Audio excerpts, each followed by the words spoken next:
The desert evening was quiet, almost too quiet, as the alien villagers gathered around a shallow pit dug in the dry ground. The sky held the deep orange of a dying sun, and long shadows stretched across the sand like dark fingers reaching for the girl who lay trembling at the bottom of the hole. Her name was Lyra, a small, fragile being with violet skin and pale silver eyes that reflected fear more than light. She was only 16 seasons old, but her people had already decided her future, decided it so completely that she had no voice left to fight it. She had been taken at dawn by the elders, her wrists tied with rough rope, her small body pushed forward while she cried for her mother. But her mother had not come. Her father had not looked at her. None of them had spoken a word in her defense. In her tribe, a child who could not breed, who could not carry the next generation, was a child with no value. And Lyra had been born with a weakness in her body, a tiny flaw in her blood that made her unfit. To them, she was a mistake, a waste, a burden. Now, as the last golden light of the sun dimmed, the villagers stood around her like silent statues.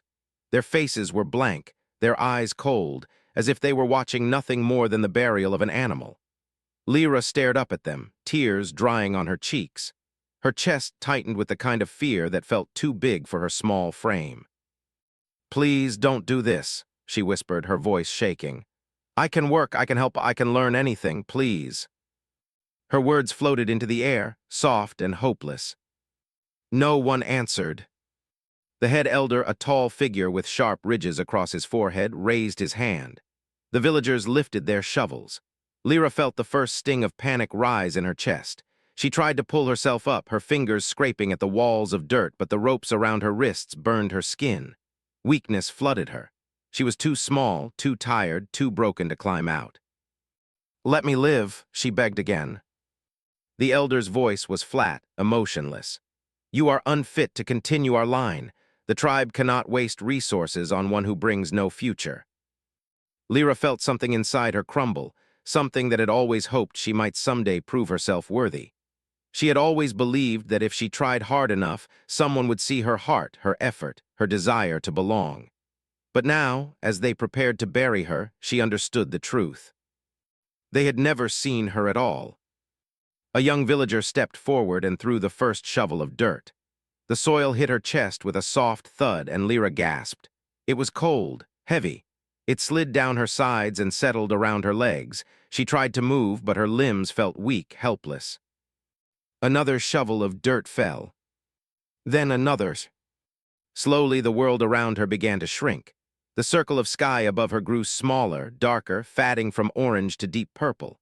The sound of shovels hitting the ground became rhythmic, almost calm, like the beating of a slow, merciless drum. Lyra felt the dirt rise to her waist, her chest, her shoulders. Her breaths became short. Her heart raced painfully. "Stop, please stop," her voice cracked. She didn't know if anyone heard, she didn't know if anyone cared. More dirt. More weight. More silence. Her tears mixed with the soil. Her body shook. She felt the world around her narrowing until it was just her, the earth, and the darkness closing in. She thought of her childhood, of moments when she tried to smile despite being unwanted. She thought of the nights she sat alone, listening to the other children laugh and wishing she could join them. She thought of her mother's distant eyes, her father's silent disappointment. She wondered if they would think of her after she was gone. Probably not. When the last shovel of dirt fell over her face, blocking out the remaining light, Lyra's breath became thin and shallow. She could taste dust. Her chest felt crushed. She closed her eyes, not because she wanted to, but because she was too tired to fight anymore. "If this is my end," she whispered into the suffocating darkness, "then I hope the next world is kinder." And with that final thought, she let her body go still, waiting for death to take her, believing no one in the universe would ever come for her. The desert stretched for endless miles, a world of broken sand and forgotten ruins, but a human man named Daniel walked through it as if it were the only place left where he belonged. His boots were worn, the leather cracked and dusty. His clothes hung loose on him, showing the weight he had lost over the years. His shoulders were broad but tired, carrying a grief so deep that even the desert wind seemed gentle around him, as if it knew not to disturb a hurting soul. Daniel was once a father, once a man who laughed loudly, cooked warm meals, and carried his daughters on his shoulders. But everything had changed when raiders came to his small settlement. Fire, screams, and smoke took away the life he had built. The shock of it had broken him in ways he still did not understand. His wife had died first. His 2 young daughters, he could not save them. Their tiny beds were empty now, the house silent, the world quieter than any man could bear. After the loss, Daniel had left his home and wandered the wasteland, searching for scrap metal, old machines, or anything he could trade to keep going. He fixed broken tools for lonely travelers, repaired radios for settlers who lived far from any help. He worked with his hands because working kept his mind from drowning in memories. Every day felt the same, until that evening. The sun was low, dipping behind the distant dunes. The sky glowed red and gold, almost beautiful enough to distract Daniel's heart from its heavy ache. He was driving his small rover across the empty land, the engine humming softly, when he suddenly felt something strange, a prickling sensation at the back of his neck, the feeling he used to get when one of his daughters cried in the night. He slowed the rover. At first, the desert looked normal, just quiet sand and old stones, but then he heard it. A faint sound. A soft, rhythmic thump. Daniel frowned. It wasn't the wind. It wasn't the machine. It sounded like something beneath the ground. He stepped out of the rover and stood still, head tilted, listening harder. There it was again. Thump, thump, thump. A heartbeat. Daniel's breath caught. He froze for a moment, shocked. Then instinct took over. He grabbed a shovel from the rover and ran toward the sound. His boots kicked sand into the air, his heart pounding faster with every step. "Hold on," he shouted into the empty desert. "I'm coming, just hold on." He didn't know who he was talking to. He didn't know if anyone could even hear him. But the idea that someone, a child perhaps, was buried alive made something ancient inside him ignite. It was the same fire that had burned in him the day he tried to save his daughters, a fire that never completely died. He reached a patch of disturbed soil. It looked like a grave. Without wasting a second, he dropped to his knees and began digging furiously, his shovel striking the ground again and again. Dirt flew behind him. Sand clung to his hair and face. His hands slipped on the handle, but he didn't slow down. "Stay alive," he whispered, breathing hard. "Stay alive, whoever you are." His shovel hit something softer. His heart jumped. He tossed the tool aside and dug with his bare hands, ignoring the sharp rocks cutting his skin, ignoring the blood that began dripping from his fingers. Finally, he saw it. A small purple hand. Daniel's breath broke. He reached deeper, pulling away more dirt until he uncovered a frail body curled in the soil. Her skin was cold. Her lips were pale. Her wrists were tied with rough rope. Daniel gently lifted her out, cradling her against his chest like the daughters he lost. Hey, it's okay," he whispered. "You're safe now, I got you." The girl's eyes fluttered open, weak, confused, terrified. She looked up at him as if she couldn't understand why a stranger was holding her, why he cared. In a trembling voice, she whispered, Why did you dig me out?" Daniel felt his throat tighten. "Because no one deserves to die alone," he said softly. "Not again, not ever." The desert wind blew gently around them, lifting the dust into tiny spirals as Daniel carried the buried girl toward his rover, unaware that this moment, this single act of rescue, would change the fate of both their lives forever. Daniel drove his rover across the desert with one hand gripping the wheel and the other holding the small alien girl against his chest. She was wrapped in his old brown coat, the same coat he once used to tuck his daughters in during storms. The coat was far too big for her, swallowing her thin shoulders and weak frame, but it kept her warm. Her breath was faint, soft as a whisper, but still there, still alive. The sky had turned dark. Stars shimmered above them like tiny lamps scattered across a velvet blanket. The girl's head rested lightly against Daniel's arm. Her skin was cold but slowly warming, and her trembling had eased. But Daniel could feel how fragile she was, like a candle flame threatened by the slightest wind. After a long silence, he felt her shift slightly, her voice a fragile echo. Why didn't you leave me there?" Daniel looked down. Her silver eyes were barely open, staring at him with confusion that cut him deeper than any loss he had known. He spoke gently, because you were alive, and because no one deserves to be buried like that.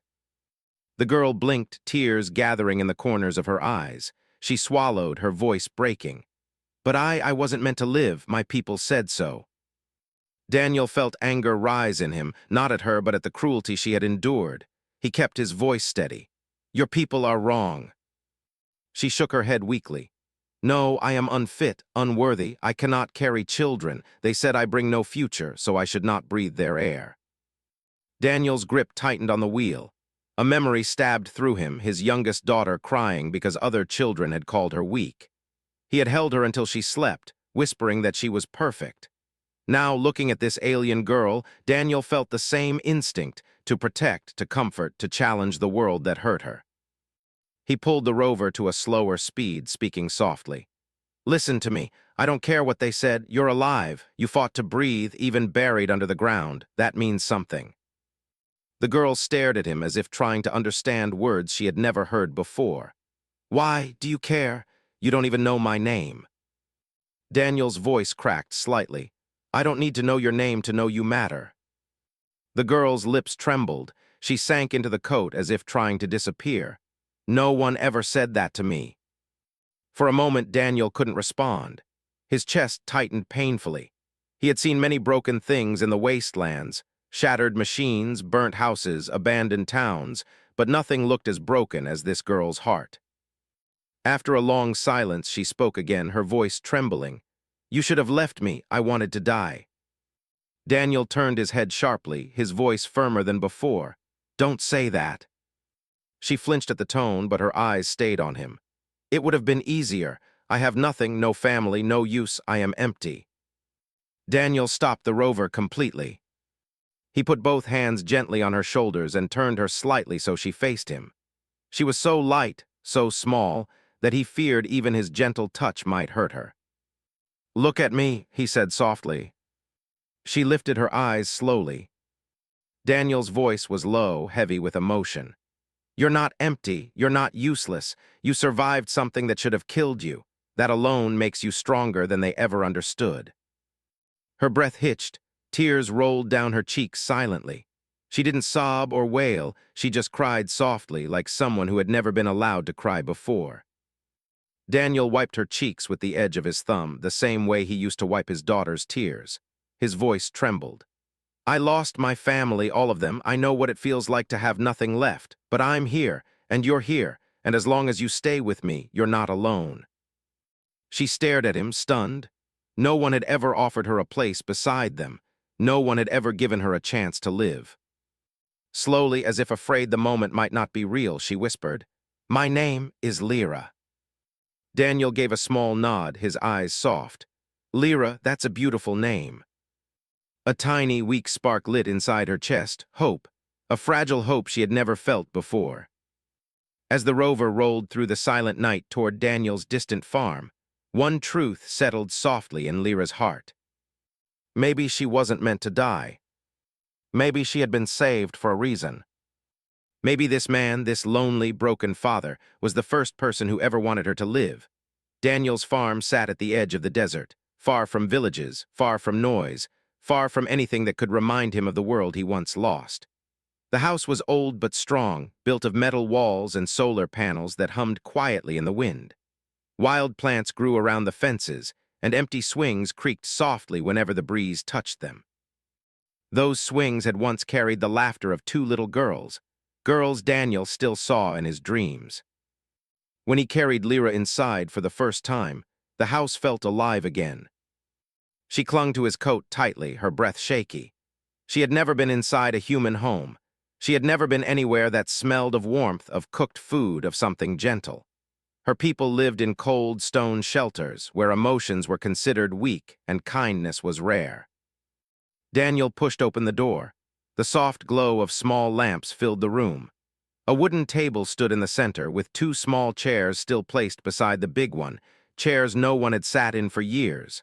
Dust danced in the air like tiny stars. It's not much, Daniel said quietly, but it's safe. Lyra stepped down from his arms slowly, her bare feet touching the warm floor. She looked around with wide silver eyes, afraid to move too much, as if the house might vanish like a dream if she stepped wrong. Daniel noticed her fear. He knelt beside her. "You're free here, Lyra. You can walk, you can breathe, nothing will hurt you." Her lips parted, but no words came. She simply nodded. He brought her a blanket and sat her near the heater, placing a cup of warm broth in her hands. She held it like a fragile treasure. The heat surprised her. It felt like kindness in physical form. After a few minutes, she whispered, "Why are you doing this for me?" Daniel looked down at his hands. They were scars from battles, from tools, from the life he had lived. "Because someone should have helped you," he said softly. "And because if my daughters were alive, I'd want someone to help them too." Lyra's cheeks warmed. She lowered her eyes, unsure how to accept such words. She sipped the broth, tasting something gentle for the first time in her life. Every small thing Daniel did felt unreal to her: a blanket, a soft voice, a warm drink. No one had ever done such things for her. When the night grew colder, Daniel showed her a small bedroom. The walls were painted in faded colors, flowers and stars drawn by children's hands long ago. Toys sat neatly on a shelf. A small bed with a blue blanket waited by the window. Lyra touched the blanket slowly. It was soft, softer than anything she had ever felt. "Whose room is this?" she asked quietly. Daniel stood at the doorway, his voice gentle but filled with old pain. "My youngest daughter's. Her name was Lily." Lyra turned to him. "She is gone." He nodded, "Both of them." A heavy silence filled the room, but it was not uncomfortable. It was a silence that carried truth, not judgment. Lyra suddenly understood something about Daniel. He did not help her because she was strong. He helped her because she was weak, the same way he had once protected the children he lost. Lyra stepped closer to him. "I'm sorry," she said softly. Daniel gave a small, sad smile. Life can be cruel, but it can also give second chances. He left the room to let her rest. When he closed the door softly, Lyra lay on the bed, hugging the blanket to her chest. She stared at the ceiling, unable to sleep. For the first time, she felt safe enough to allow her heart to ache freely. She whispered into the darkness, "Why did my people hate me so much? Why was I not enough?" Her eyes filled with tears. But then she remembered Daniel's voice. "You matter, you were alive, that means something." She wiped her tears slowly. Here in this quiet human home, she was not called worthless. No one asked her to prove her value. No one pushed her aside. No one buried her. Daniel checked on her one last time before bed. She pretended to be asleep, but she heard his whisper at the door. "You're safe now, Lyra. As long as I'm breathing, no one will hurt you again." Her heart fluttered, soft, small, hopeful. For the first time in her life, she slept without fear. The next morning began with soft sunlight slipping through the thin curtains of the small bedroom. Lyra opened her eyes slowly, expecting to see darkness, expecting to feel dirt pressing against her chest, expecting the cold sting of a shallow grave. But instead, she saw a room filled with colors: blue, yellow, soft pink. She felt a warm blanket around her body. And she heard something she had never heard inside her people's homes. A human humming. Daniel was in the kitchen, his voice quiet, almost shy, as he cooked something on an old stove. The house smelled warm, like bread, like eggs, like safety. Lyra sat up, hugging her knees to her chest. She had slept more peacefully than she ever remembered. Slowly, she touched the small wooden toys on the shelf beside her bed: a carved horse, a tiny robot, a painted star. They were old, a little scratched, but cared for lovingly. She wondered if Lily, Daniel's youngest daughter, used to hold them every day. Lyra's throat tightened. Why would Daniel give her a place that once belonged to someone he loved? Why would he offer so much to someone who had nothing to give back? She slipped off the bed and quietly walked to the door. Daniel looked up the moment he heard her footsteps. "Lyra," he said with a soft smile, "did you sleep well?" Lyra nodded shyly. "Better than ever." Daniel moved aside and put a small plate in front of her: warm bread, soft fruit slices, and a tiny cup of milk. Lyra stared at it, unsure what to do. "It's for you," he said gently. She blinked. "All of it?" All of it, he repeated. She sat down slowly. Her hands shook as she picked up the bread. Her people had fed her scraps, never warm meals, never full plates. She took a small bite and her eyes widened. It's good, she whispered. Daniel chuckled softly. Glad you like it. They ate quietly, but it wasn't the silence of fear. It was the silence of two souls still learning each other's pain. Halfway through the meal, Lyra paused. Her voice was fragile when she spoke. Daniel, do you think my people will come for me? Daniel set down his cup and looked at her seriously. If they do, they'll have to go through me first. Her breath caught. No one had ever said such words for her sake. No one had ever stood on her side. She stared at him. Why protect someone broken? Daniel's face softened, but his voice held a firm strength. You're not broken, you're hurt. There's a difference. Lyra lowered her gaze. She wasn't used to kindness feeling so real. After breakfast, Daniel took her outside to show her the farm. The ground was rough and dry, but patches of green grew near the water collectors. Old metal fences surrounded the small field. There were chickens wandering freely, pecking at the dirt. Lyra watched them with wide eyes. They are alive. Daniel smiled. Of course they are. They are not kept in cages. No, they roam where they want. They come back on their own. Lyra approached them slowly. One chicken hopped closer, tilting its head. Lyra froze. It is looking at me, she whispered. It won't hurt you. She kneeled down. The chicken stepped near her hand and pecked lightly at her fingers, not painfully but curiously. Lyra gasped. She had never touched a living creature so freely. She had never been allowed. She looked up at Daniel, her eyes filled with wonder. It trusts me. Daniel nodded. Animals know when someone has a gentle heart. Her chest filled with warmth she didn't understand. A warmth that felt like belonging. Later, inside the house, Daniel showed her how to boil water and clean the bowls. Lyra listened carefully, wanting to learn, wanting to be useful. Not because she needed to prove her worth. Daniel had already made it clear she had worth. But because she wanted to give something back to the man who had given her life again. But something unexpected happened while she worked. Her hands shook. Her knees weakened. A deep ache spread through her chest. She sank to the floor, dizzy.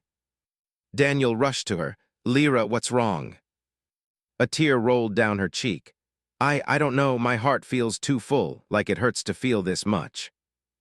Daniel held her gently against him. It's okay, that's what healing feels like. Sometimes it hurts before it gets better. Lyra buried her face into his chest, trembling. For the first time in her life, she cried not because she was scared or hated, but because someone's kindness felt big enough to overwhelm her. And in that moment, she realized something powerful. She was learning how to live. How to hope. How to believe she deserved to breathe. The next morning, the sky over the valley was filled with soft gold light. Birds sang from the trees and a gentle wind moved across the fields. But inside Thomas's house, the air felt heavy. Sat on the chair near the window, her hands trembling as she looked outside. She had not slept the whole night. Fear kept her awake. Memories of the pit, of the soil closing around her, of the voices calling her unfit. All of it lived inside her like a shadow that refused to leave. Thomas placed a cup of warm tea on the table beside her. You didn't sleep, he said softly. Shook her head. They will come, she whispered. My people, they will not forget. They will not forgive you for saving me. Thomas sat down across from her. His tired eyes held no fear. Let them come. I won't hand you back to those who tried to bury you alive. She looked at him and something broke inside her, something she had tried so hard to keep strong. Why do you care so much? She asked in a shaking voice. Why did you save me when even my own kind did not want me? Thomas didn't answer right away. Instead, he looked out the window as if searching the sky for words. Because I know what it means to lose someone, he finally said. I know what it means to be powerless. When my wife died, I couldn't do anything. I just watched the light leave her eyes. I couldn't save her. His voice cracked, but he kept speaking. But I could save you, and I will continue to save you every day if it's needed. His throat tightened. Her eyes softened with something painful and warm. Gratitude, hope, fear, all mixed together. Before she could respond, the ground shook. A deep rumble ran through the valley. The teacup rattled. Thomas stood fast and moved toward the window, followed him, fear rising in her chest like fire. At the edge of the valley near the old cliffs, 3 silver shapes appeared. Alien transport pods, sleek, silent, bright like cold knives in the sunlight. Gasped. They found me. Thomas grabbed his coat, his eyes sharp and focused. Stay behind me. No, she said, grabbing his arm. You cannot fight them. They don't see you as anything more than a weak human. They will destroy you. He placed a hand over hers. Then they can try. The pods landed with a hiss, sending dust and wind swirling across the fields. The doors slid open and tall figures stepped out, sown people. Their pale armor gleamed. Their eyes were hard and cold. They walked with the confidence of those who believed they owned life and death. The leader stepped forward, her voice ringing with authority. You were judged unfit. You were given the earth as your grave. You should not be breathing. Stepped beside Thomas, though she trembled. I live because I was saved, she said, and I will not go back with you. You do not have a choice, the leader snapped. You belong to us. Thomas stepped in front of. She belongs to no one. The aliens looked at him with disbelief, almost amusement. A human standing between them and their judgment? Impossible, insulting. The leader raised her hand, signaling the others to seize. Something inside broke. Not fear. Not weakness. Strength. No, she screamed. Her voice shook the air. The aliens froze. A wave of energy burst from her chest, an instinctive, uncontrolled pulse of life force. It rolled across the valley like a shockwave. The aliens stumbled backward. Thomas shielded his eyes. When the light faded, stood trembling but strong. For the first time in her life, she did not look weak. She did not look unfit. She looked powerful, powerful in a way her people never understood. The alien leader looked shaken. You have changed. No, said, I finally grew. The leader stared at her, then at Thomas, then back at her. Something shifted in her cold expression. Fear, respect, uncertainty. This is not over, she said finally, but for now we will observe. She turned and signaled her soldiers back into the pods. The transports lifted into the sky, leaving wind and silence behind. Collapsed to her knees, Thomas ran to her, catching her before she hit the ground. I thought they would take you, he whispered, holding her close. She looked up at him, tears falling down her cheeks. They can never bury me again, she said, not while I have you. And for the first time, Thomas believed her.